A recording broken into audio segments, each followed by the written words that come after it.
Yeah, apologies for the stop-start stuff, but once again, while Petty's eye is incapacitated, we have to do this in order to have the reviews, with the regular flow.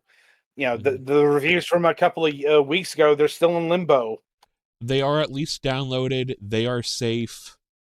Right, So when I go to, when my eye is healed, I can just shove them in Sony Vegas and cut them up. right. Uh, So we just do this the old-fashioned way. Yes. With With that in blackjack mind, and hookers. and Anyway, we ready? yes. Golux, you ready? Mm-hmm. Excellent. We shall begin in 5, 4, 3, 2, 1.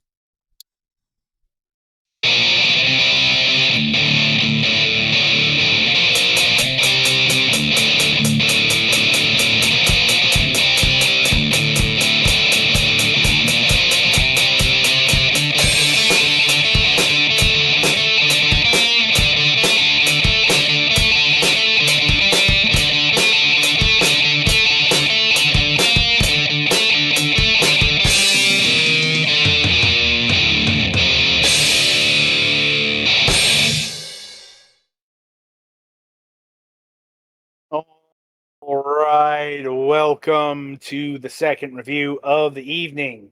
Up this time is Mars First Logistics.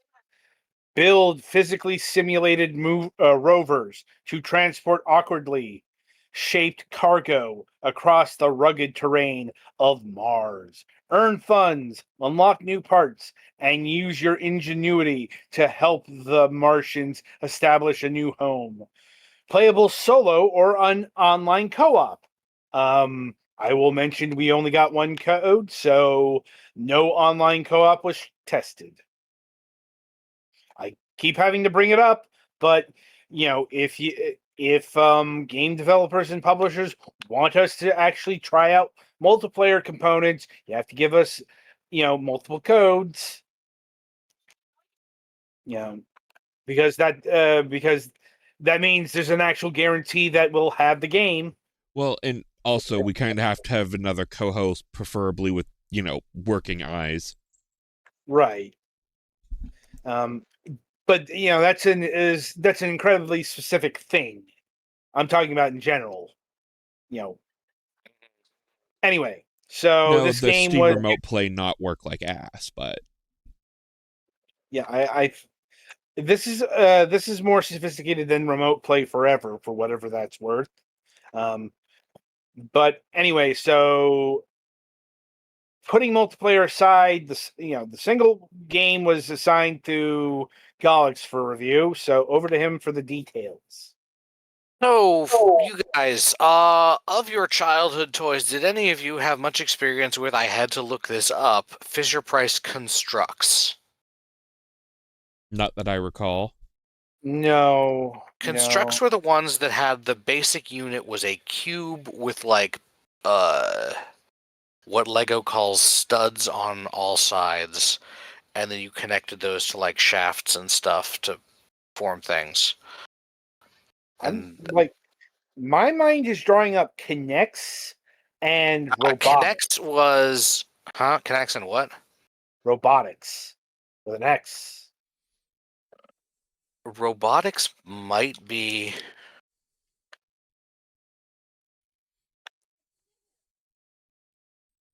Robotics Uh-oh. toys. Live research.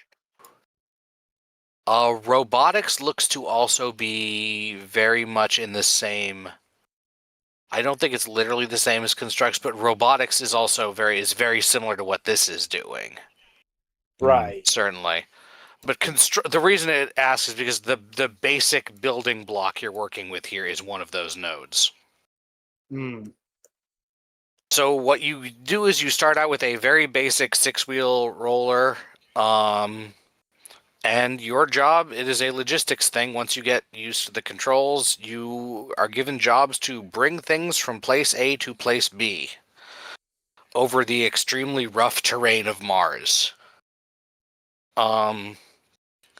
Eventually, as you build more stuff, you have to place more. As you try to go over longer distances, you have to place signal towers because your rover is remote controlled, and you can do all kinds of things. You get flying stuff. I did not get that far because I got locked up on trying to bring a frickin' toolbox to somewhere off the map. At any time, you can press the X button and rebuild your rover out of any materials that you've gotten. One of the main rewards you get, the three main rewards you get for doing these missions are just gifts of parts, money that you can use to buy parts, or blueprints that usually also come with gifts of parts to, add stuff. And then sometimes after you've done a certain number of deliveries to like a construction site, it'll become a facility, and then there will be like side deliveries that you can do to that facility or from that facility. You start out with pretty much just some blocks and struts and one servo. By like the second main delivery, you get like a piston that can extend and contract. All of these, when you're doing them, you can control one moving part at a time. And the moving parts are expensive. So that kind of brings me to half of my difficulties with this game. This game gives you very granular construction. You're building, like, it's not like you build a pincer. It's like you build a bar and then a motor and then a gripper piece on the end of the motor and then another gripper piece, and now you have a pincer that you can tighten by moving the motor one way and loosen by moving the motor the other way. With this, you have to make some pretty significant changes to your model starting pretty early on to be able to accomplish tasks, to be able to pick up different. Like, the second major thing you do is you have to move a box to a place, and the reward for that is a blueprint for an example box carrier that uses pieces you didn't have access to, which kind of feels a bit like the game's sense of humor or like the feel of the game is that it won't give you an easy way to do things until you've already figured out a way to do them. So I had a hard time with that, especially since it does have a function that while you're building, you can highlight a section and copy that section. And then you can like paste it somewhere else, or you can delete something that was supporting that section and then build that section again once you've built another thing for it to go on. But the copy button is one of the D-pad things, and I kept copying by accident, and your clipboard is only one slot. I would have liked to have like 5 or 6 slots, frankly. And there Based wasn't on, any sort of like upgrades for that later on? I didn't see any. Because that feels like something that they would offer an upgrade for in something You like can this. save whole builds, but you can't save like a part of a build that you want. Like if you build a good crane, you can't really, or I didn't have a good way to like put that crane on a different chassis. Mm. particularly since it goes by support stuff. If you want to change the base chassis part, you got to delete the whole thing, I think. I guess you could just change the wheels as long as they fit the same, but the second set of wheels you get is much bigger than the first set. So I was pretty good. It seemed like tricky but fairly precise physics. But when I got to the toolbox mission, which was admittedly an optional mission, but it didn't seem like it should be hard, some of the stuff that was more fumbly started showing up. The toolbox had some tools in it and would not stay closed. Or rather, if it got dropped, it would pop open. Or if it got rubbed on the ground too much, it would pop open. And the tools would go flying, and then you'd have to either reset the mission or go collect them separately. And keep in mind, this is still at a point before I have an actual functional, like, pincer. I have the box carrier thing that can squish things together and move them. I might have been able to buy or build one, but I didn't know if I wanted to spend the money on another pincer thing, and I didn't have any way I could think of to make a pincer that reciprocates. That is, using one motor to open and close both sides of a pincer. And at one point I dropped the toolbox and the hammer got stuck in the hinge and it spun around on its own for like 5 seconds before I reset the mission. It was more like 15 seconds. I was going to say 5 minutes, but I didn't look at it for that long. It showed no signs of slowing down. So that was a bit fumbly. And another thing I noticed is that as you progress, you start getting missions in much more rugged terrain than where you start out. And the art style of this game is really nice. It's a kind of cel shady-ish, mostly flat look. The problem is that the mostly flat look makes it really easy for pretty significant hills and dips to sneak up on you. So I would have liked it if it had something like just like faint lines that marked elevation changes or something. Because otherwise it seems like it's indicating that. Also, the reversing feels like it doesn't work the way it should based on my experiences in a car, though that might be because this is a rover instead of a car. I don't know how those work. Yeah.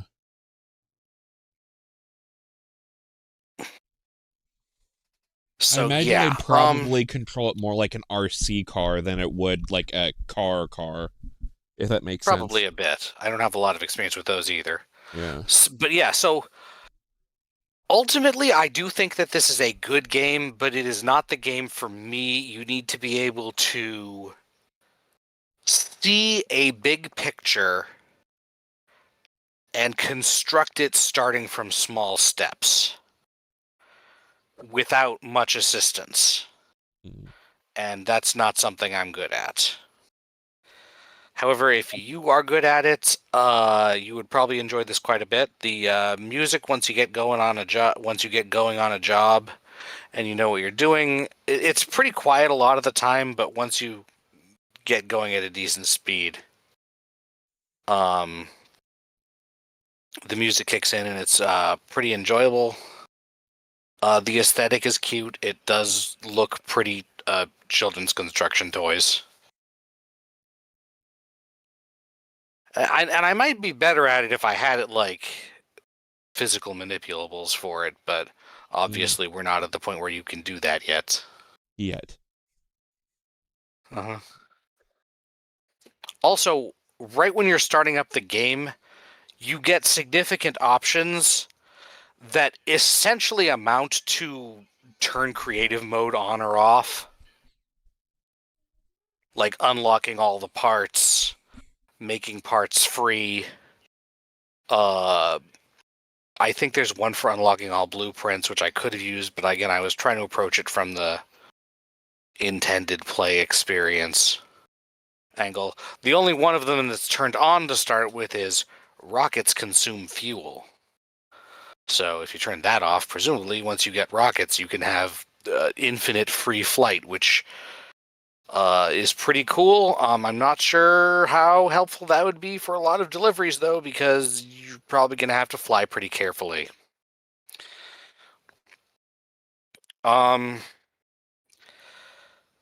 So yeah, I think generally a positive review with a little bit of caveats for if you're not good at planning or get decision paralysis or stuff. There's a lot of like micro decisions you have to make in your designs for your things. And while you can do stuff that probably would not fly physics-wise in real life, physics does matter. If you're carrying a heavy load, it will make your handling worse by a lot. Especially it'll make your turns swingy. And sometimes you will need to keep yourself from getting knocked over if you're holding it at the wrong angle. Like, being top heavy is bad, but you start off really low to the ground, but you want to be able to pick stuff up off the ground. So yeah, that's more or less where I am on it. Adam, how much are they asking for this? $20. Yeah, that sounds like a good price for it, I think. There's certainly a lot of fooling around you can do, and based on the amount of tech tree there is, it'll take a good amount of time and playing to get to that. It also seems like it probably would be fun in co-op. Well, and But this I also didn't get seems to a do lot that. cheaper than what these physical toys would run. Yes, that's also true. If this was a physical toy thing or even remotely close to a physical toy thing, it would either be extremely shitty or extremely expensive, or probably both. Yeah, you would probably adding a zero onto the end of that price tag. Mm. Yeah, And that's just like for a fairly moderate set, considering the amount of powering there is and stuff. So yeah, I think generally, if you don't have the things that made me not enjoy it as an issue for you, I think this is a pretty good quality game. All right, then. So that'll about do it for Mars First Logistics. Be sure to tune in after the break as we review Blood Thief.